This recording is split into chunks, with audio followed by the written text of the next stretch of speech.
Welcome to the Bukit Jalil Stadium here in Kuala Lumpur, Malaysia for the AFC Under-16 Championships quarterfinal tie between Group C winners Indonesia and Group D runners-up Australia. On the line, of course, a place in the semi-finals and a place in next year's FIFA Under-17 World Cup to be held in Lima in Peru.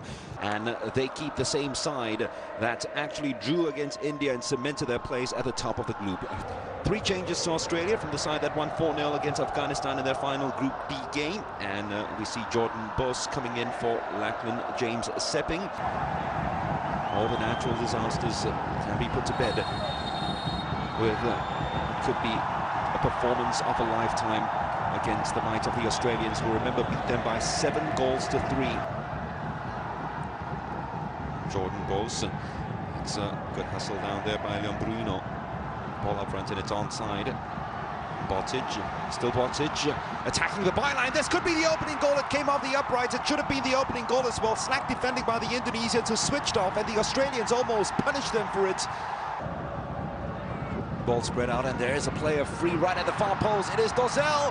Dozel shaping up to shoot. Great save by the goalkeeper, who stood strong on his ground. She really should have scored, Dozel. Any side of the goalkeeper, that would have been 1-0. No. They've brought along with them a confident string of results to take to the AFC Under-16 Championships. A little mistake here, chance for the strike, and it's the opening goal! Sutan Zico has scored for Indonesia. Pandemonium in the stands. Puzzled Pavlovic just couldn't believe what happened in front of him. And Fakhri Hussaini's side have gotten off to a flyer. Well, they've just been sponging up the pressure that's been put on them by the Australians, and all of a sudden, after a little mix-up at the back where they couldn't clear their lines, Sutan Zico just got hold of the ball and straight away on the strike, very little backlift, slamming it. This time they make inroads into the Indonesian backline. Botic. Well, he opened his body up and tried that little curler to the far post, all to keep it in play and hook it and keep it alive. Chance for Kurda to take this. Well, didn't catch it on the sweet spot. After the World Cup finals again. And this is played in behind the defense. Here comes the speedster, Supriyadi. If it happens, Brilliant Negiata is also behind it. What's going to happen from that? It is a shot straight at goal. It goes blazing just wide. And up top, little ponderous on the ball. Supriyadi just dancing his way around a couple of challenges, just couldn't get past Walsh with that final fling and slide. But that doesn't deter them. And here is Supriyadi on the break, leading the charge yet again. Ambiris trying to get the ball off him, failed to do so. Supriyadi sets up the goal scorer, Zico. Well, that deflection could have gone anywhere. They showed it then. That's showing too much of the ball was Komang. The Australians now on the counter-attack. It's onside. It's poor touch by Boss. It's great goalkeeping. And yet again, the Australians squander another opportunity in front of goal. Molana. Oh, clever pass inside to Supriyadi. Supriyadi might have gone for goal himself. Gives a chance to Zico. Zico yet again looking to create the angle for himself, failed to do so. And Supriyadi had an opportunity right then to open his body up and really beat the goalkeeper. Sutan. Bagos, Andre breaking clear. It's Andre Octaviancha. Andre! Saved by the goalkeeper. Supriyadi couldn't apply the finishing touch. And the vociferous support has certainly lifted this side into uncharted territories. Just a little bit more. Hang on, or maybe even extend it. Too dangerous, especially for the Indonesian supporters. This one's a much better free kick, and that will be the equalizer. It is Daniel Walsh, the tallest of the lads, inside the penalty box. And once you have a good delivery, that's what's going to happen. Hernando had no chance at all. Fleeting hope for the Australians. And they will tell you that they deserve that. Especially from the opportunities they created in the first 45 minutes. There we go.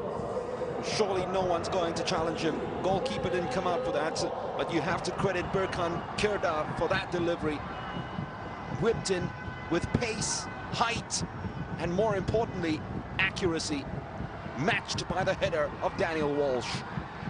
Also in the Portuguese Youth League last season, that high line might be exposed yet again. The goalkeeper doesn't come for this. The shot is on!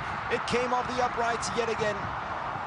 Twice now they've struck the Indonesian left upright. Supriyadi. No. Loads of space on the right-hand side. Left-hand side, I should say, for the Australians. The shot is on, and it's in. From a goal down to... We had said earlier on, he had found himself in acres of space behind the right winger. No one picked him up, and Indonesia pay a heavy price.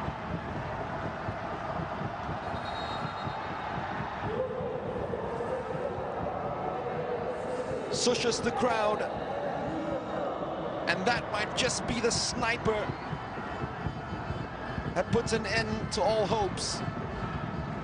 You could claim that Bagas miscontrolled the ball, but where was the marking behind him? For the longest time he was tucked inside, and it needed someone from the right winger's role to come back, support, but Brilliant didn't keep pace with Jon Bruno. Clever from Kerda. Varga was spinning away, and talking about spinning away, this might just put it to bed. Opens the angle for the shot, and that surely will be Australia through to the quarterfinals. Their top scorer, Noah Botic, has done it again. Nothing Hernando could do with that strike. The moment he cut it back to his favorite right foot, there was always and only going to be one result.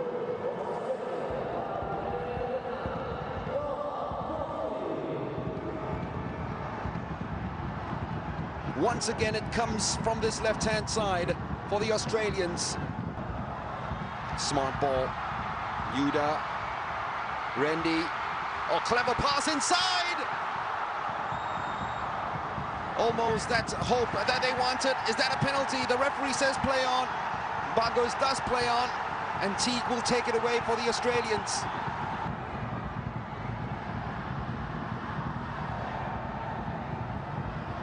Is that onside? Assistant referee doesn't flag. Duzel tried to do too much. And tried to just blast. And the Indonesians find one more inspiration. Hammond didn't throw in a challenge at all, which is almost criminal. Yuda, still Yuda, forced to take the shot. Just over. At their upright rocked. Thought it was going to be their lucky day.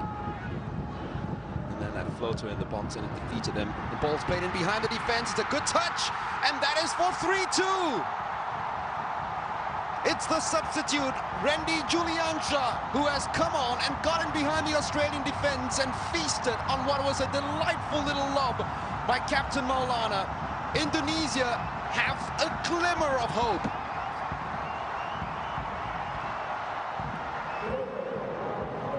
Superb pass, dinked, finished. No nonsense, pick the ball out of the net very quickly, bring it back to the center spot. And let's see what we can do now. The next thing the crowd's gonna pray for. And look, Varga continues the run. Plays a clever ball to the substitute. Great save by the goalkeeper. Second chance, not going to happen. Not going to happen for Gorman. Just hear the crowd. Would you believe it? This is for an under-16 game. The shot comes in. What a save by Pavlicic. Danger's not over yet. Here's the chance for the equalizer. Spurned, though, in the box by the man they wanted on the ball in these final moments most. Randy Juliansha keeping it alive. Then Bruno clears it, and that will be the final piece of action. Australia have clinched it. The Indonesians go down on their knees, but they've given every ounce of their energy. They've given everything they have got for this game. And for a long while, they thought that they were there because they led at half-time by a Sutan Zico goal to nil. But the Australians came back strong, thanks to Daniel Walsh. And then Noah Botic and gang scored to make it 3-1. The Indonesians, though, got a goal at the very last minute, and their fans will leave loud and very proud because this team has certainly taken them to heights unknown. Final score, though, Indonesia get knocked out. Australia progress through to the semi-finals with a 3-2 victory in a pulsating quarter-final.